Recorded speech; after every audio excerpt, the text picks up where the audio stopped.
বাংলা টিভির এক দশকে বাংলা টিভি পরিবারের সবাইকে জানাচ্ছি আন্তরিকভাবে অভিনন্দন, মোবারকবাদ, ধন্যবাদ ও শুভেচ্ছা। সংবাদ মাধ্যম হচ্ছে এটা জাতির দর্পণ।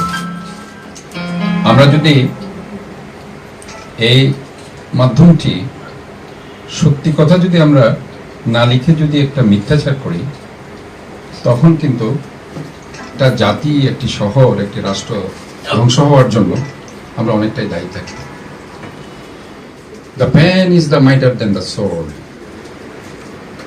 একটা বশির চাইতে অনেক বেশি শক্তিশালী, এই জন্যই বলা।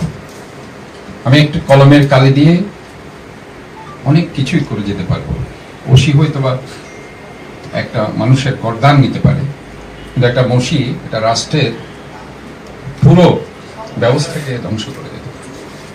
কাজে আমাদেরকে যখনই কোনো কিছু আমরা উপস্থাপন করবো, authenticity is very important.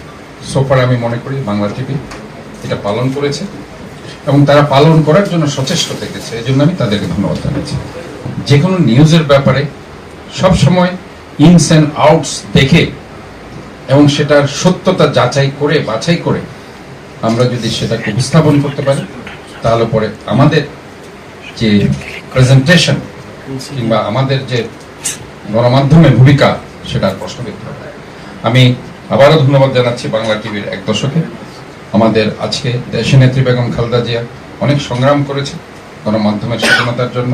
Shahid president Ziaur Rahman 4টা পত্রিকা এক সময় 1975-এ 7 নভেম্বরের পরে উনি 4টা পত্রিকা ছাড়া আর কোনো পত্রিকা ছিল না, কিন্তু উনি সমস্ত সংবাদপত্রের স্বাধীনতা উনি দিয়েছে।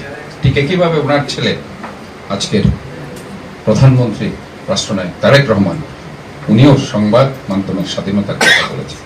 এই জন্য ওনার বিরুদ্ধে যখন একটা কার্টুন আঁকা হয়েছিল, উনি সেটাতে কোনো মন্তব্য করেনি, বলেছিলেন মত প্রকাশের স্বাধীনতা এতদিন পরে প্রকাশিত হয়েছে। কাজে এই যে একটা সহনশীলতা, আমরা যারা আজকে মেয়র আছে কিংবা আজকে দায়িত্বে আছে, এই সহনশীলতা আমাদের মধ্যে থাকতে হবে।